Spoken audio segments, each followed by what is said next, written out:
Hey, thanks for checking out the video. If you all like it, please like and subscribe, and hope you all enjoy it. Have a great rest of the day. Hey y'all, hope you all are having a good day today. We're actually out here at Fort Dobbs doing a little video for their Taking Shelter event. Hope you all are getting all excited. We'll keep you all up to date and hope you all enjoy. Appreciate it. How many of you guys have been here before? It's just you. Okay. And you. Excellent. I know you've been here. Well, guys, welcome to Fort Dobbs. Our soldiers are going through their morning inspection to make sure their fire locks, their guns are all in working order. And in a few minutes, when they finish with that, the acting sergeant is going to march them through the ditch. And over by the rope line right next to you, we'll talk to you a little bit about their uniforms, how the weapons work, and if the weather allows us, actually do a little bit of shooting for you. Okay? I know, yeah. But yeah, we'll give it just a moment or so and let everybody else come over here.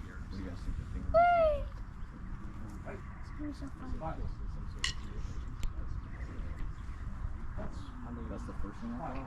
I don't want to say it out loud because I don't know. I don't want to be that guy. Yeah. We're having a special event because on February 27th in that year, 1760, Fort Dobbs was actually the scene of battle. The fort itself had been constructed early in the French and Indian War in 1756. Its purpose is to be a living space for a company of as many as 50 provincial soldiers. And these men's job is to protect what at the time was the western edge of settlement in the British colony of North Carolina. The British are fighting the French to see who will control all of eastern North America. And both sides have alliances with Native American nations. Different tribes are allied with either the French or the British. Early on, when this area is just thinly settled with scattered farming families, there is a real danger early in the conflict that French allies like Shawnee and Lenape and Wyandotte, who are attacking settlers in Virginia, might come further south and kill people here on the North Carolina frontier. That's why the fort is first built. And when it's first built, we have native allies, people on the same side as the British, who live nearby. That mainly includes the Cherokee living in the mountains to our west. The Cherokee are a very large, very powerful nation of people at this time, and they do quite a bit of good service the first half of the French and Indian War, fighting against the French, fighting against French allied native people. But as this war goes on, British colonists in both Carolinas continue to move west and push their borders towards Cherokee territory. They take land, hunting ground, compete for deer, all of which belong to the Cherokee. And there's sort of a building mistrust between these allies. In 1758, as many as 40 Cherokee men are murdered by British colonists in Virginia as these Cherokee are returning home from fighting their common enemy, the French. It's not a great way to treat your allies in a war. Their families receive no apology. Nothing is done to make up for these deaths. They try going through diplomatic channels to get justice, and at the end of the day are very frustrated. In early 1759, we see some Cherokee families, those who had lost loved ones, take revenge by killing the same number of British people here in North Carolina in revenge for those deaths in Virginia. They're all British to the Cherokee, they all look alike, it's perfectly fine. But the British colonies are now upset that they have innocent people who are dead, and this spirals out of control into a war between allies. So the next year, in February of 1760, we see a wave of attacks all across the western frontier of this province as Cherokee parties are attacking up and down the Yadkin and Catawba River Valley. Fort Dobbs has only 30 soldiers in its garrison at the end of February of 1760. Normally there's 50 men, but North Carolina's government was not expecting a bunch of wintertime violence. Soldiers cost money, and they had been allowed, some of them, to go home to save the government expenses. So there are only 30 men here with guns when the fort is surrounded at 9 o'clock at night by as many as 70 Cherokee warriors. Now the soldiers who are defending Fort Dobbs, I mentioned, are provincials. Provincial means that they belong to this province, to the colony of North Carolina. We're not a state yet for another 20 years in the next war. But provincial soldiers are not militia. They are not civilian men who are required by law to perform military service in emergency situations.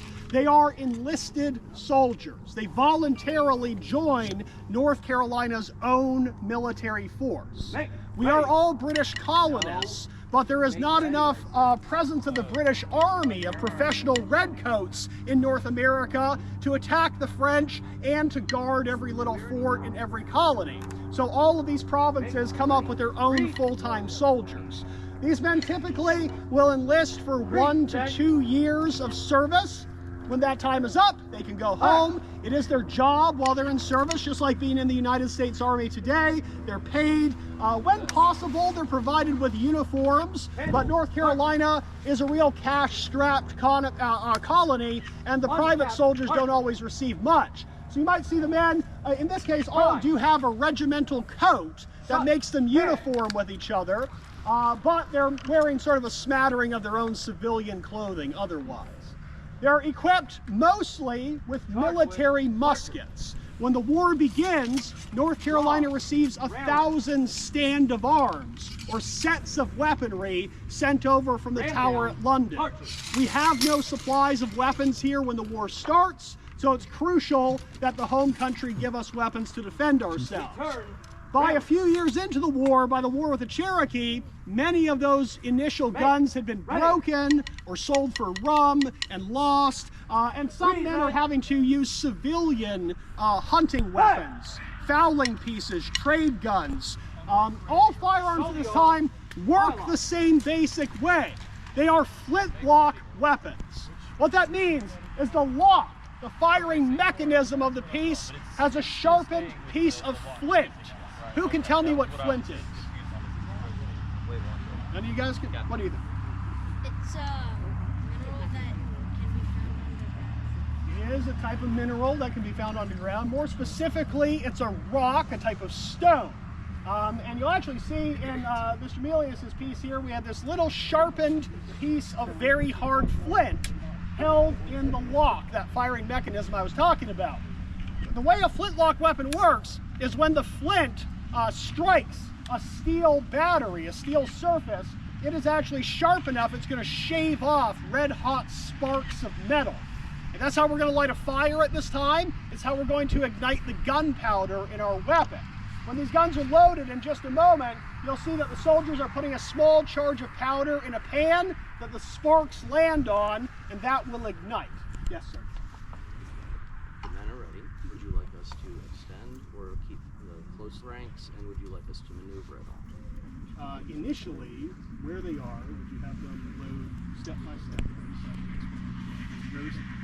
And then perhaps have them angle out and fire, but then have them maybe Thank you. Yeah, of course. So the soldiers are going to go through the loading procedure as they would be taught. Fighting in a formation with guns that can be long and cumbersome, soldiers, it's crucial that they know how to handle their weapon properly and how to efficiently load and fire it so they can quickly deliver a lot of gunfire towards the enemy. So we're going to go through step by step, and I'll tell you what they're doing first. Join your right hand to your bylock. Recover your bylock. Handle cartridge. So the command handle cartridge. The men are reaching down into that wooden block with a leather flap on their waist belt, known as a cartridge box. That contains 9 rounds of ammunition. A cartridge is a paper tube that has enough gunpowder for one shot, already measured and wrapped up with the bullet, the projectile itself. I'm going to pass this 1 ounce 70 caliber musket ball around. Did you start that going, young man, please? I want it back. When we're done, I'm looking down here. There's no free souvenirs today. You can buy one in the gift. But that is what is in the cartridge along with your gunpowder charge. You have to rip the end off of the paper cartridge to expose the gunpowder inside. And then, as we described, we need a little bit of powder in that pan for these sparks to land on when the trigger is pulled. So some powder is poured into the pan. Shut. Hand. That battery, that steel lid is closed, and the weapon is cast about. All firearms at this time, military or civilian, load from the muzzle, the top of the barrel. There are no breech loading weapons that you can put a bunch of metallic cartridges into like today's guns. So we can put in one charge of gunpowder at a time. Rammers. The gunpowder is poured in, the big bullet or potentially bullet and several buckshot are rammed down the barrel with a ramrod. The rammer is needed for the next round, so you don't want to lose it. It is put back in its storage pipes underneath. Rammers. And with that, these men are ready to fire. Shoulder yard. Now, in combat, it's impractical to give them every one of those commands. That's just for training. These men would be taught to prime and load, and if they're in a tight formation, they are going to be able to deliver a volley at the enemy, putting all of their lead on the same target at the same time. The men are going to fire one round in a volley. When you hear the command present, and you see them level their muskets, you may wish to cup your hands over your ears. Do you see my arm? Don't make me step forward.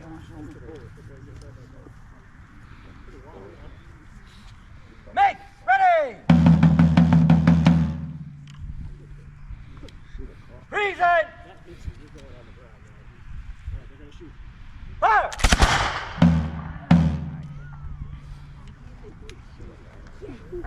Now, a couple of the pieces failed to fire. Flintlock technology is not foolproof. It's definitely not weatherproof.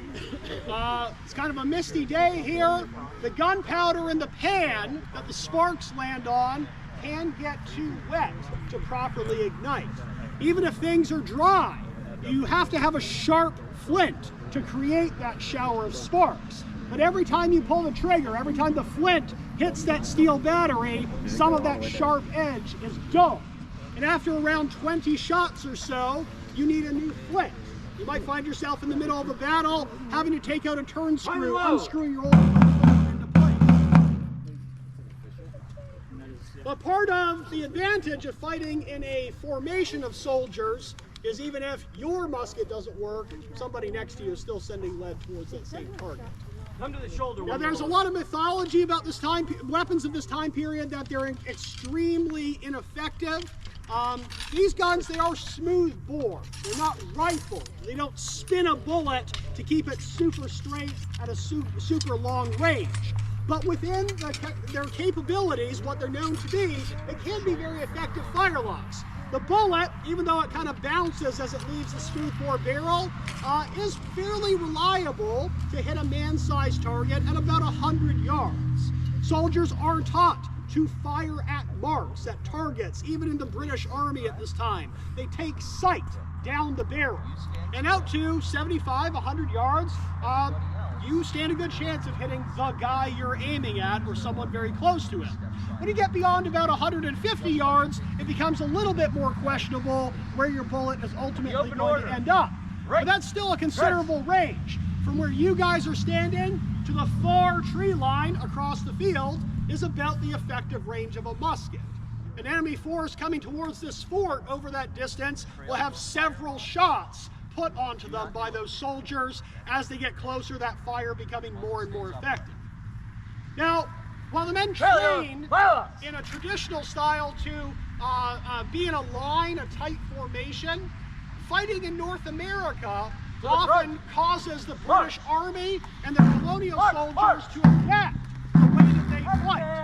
A lot of fighting takes place in broken ground, in woodland. You're fighting Native Americans and their French allies who have adopted a native way of fighting, which is a lot more loose and fluid and fast. And we see British soldiers during this war begin to adopt a looser lesser formation, Right along! they can move more quickly across the battlefield. If they're going through forest, they take cover behind trees. They fight in the Indian manner, as they say, by the time the war is over.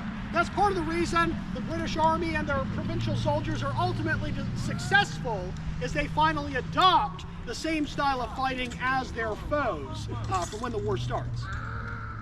Has everybody seen that musket ball, by the way? Yeah. All right. Hell y'all! Hurl!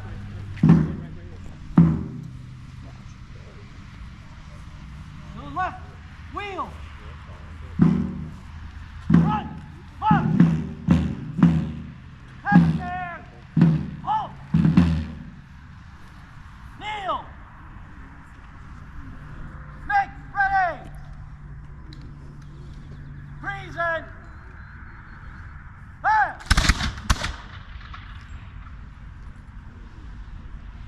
Spring up! Retire on me! When Fort Dobbs is attacked at 9 p.m. on February 27, 1760, the fight here begins as the dogs of the people living here at the fort begin barking. Cherokee have been visible around the far edges of the hilltop for days, but Colonel Waddell, who's in command, has not had enough soldiers to go out and bring them to battle. He's kind of frustrated. That evening, his dogs are barking. He suspects that a party of Cherokee are getting close, near a spring that the garrison sometimes uses. And that spring is in that far tree line from us just down the hillside across the modern-day road. Waddell takes 9 of his soldiers, a third of his command, and they go across the fields over here into the darkness. They don't know how many Cherokee are there. They don't know exactly where they are, but they want to drive them away from this fort. The men are probably going out in a formation similar to that loose line across this field into the night. They get about 300 yards from us when the Cherokee open fire out of the darkness and immediately charge. Waddell survives. He writes a letter. That's why I know what happens. He says in his letter, "My men behaved very well. They held their fire till I gave the word, which I did when the enemy were not 12 steps distant, as they were charging to tomahawk us." So the soldiers returned fire at only 12 steps away, point blank range. Every musket has that big bullet and 7 buckshot, all coming out of the barrel at the same time. Thank you for the bullet. There we go. So they do quite a bit of destruction. Several Cherokee are hit at once, and it allows Waddell's party to retreat back up the hillside and get back inside the fort. For a brief time, this building is surrounded by, again, as many as 70 Cherokee warriors. There's gunfire all around us here. The soldiers returning fire at that point through the loopholes, all those hundreds of openings in the fort wall. By the time all the colonists are inside, there's not much more damage the Cherokee can inflict. They don't have a way to destroy the fort, and they withdraw. So it's a quick little battle. It's confusing for both sides because it's dark, but that is how Fort Dobbs was defended, using these tactics of this musket. Does anybody have any questions about how the muskets work as our soldiers march over back in the ditch? I've talked a lot. No one has any questions? Okay. What was the Indians' plan? Well, I mean, we don't know. We don't have a written account from their side from the time. Our best guess is, we know that they're nearby for several days prior to that. They are attacking farmsteads. We know several civilian families have come here seeking refuge. They are ambushing small parties of soldiers when they get really far from the fort. They're kind of hemming them in. If anything, they're probably keeping an eye on this garrison of soldiers. Who knows if they had a design to directly attack the fort? That probably wouldn't work out that well. But if you get a chance to ambush a small party of troops that comes out, or even lure them out of the fort, you create a commotion, you get them to leave that building, hopefully you can wipe out that part of those soldiers. That's probably what they're trying to do. Because it's night, that saves Waddell, we think, and he's able to get back up here, but that may have been their plan. So.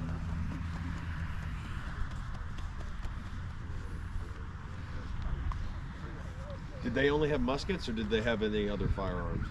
Well, most of the Cherokee warriors, if that's who you're asking about, would have had smoothbore trade guns, weapons that were similar in construction to civilian hunting weapons, a little bit smaller caliber, but still a smoothbore gun. Some rifles do find their way into native hands, although certainly after this war, we start to see a lot of colonies begin banning the sale of rifles to them, because in warfare, if you're fighting in the mountains and terrain where you can delay the enemy getting to you, and you're armed with a rifle, you can hit somebody way farther away before they can get up to you. It becomes very dangerous. But for the most part, they have smooth bores. Yeah. Is this before? This is pre-mini ball. Is that right? Yes, we're about 100 years before the invention of the mini ball. So any type of gun is using just that spherical ball of different calibers. And now, and the men in the fort, did they have cannons? Did they have any, or were they in the same deal? That's a great segue, because we're going to shoot one more thing for you guys. Why don't you come back along this for a moment? It's a cannon. It's a cannon, damn it.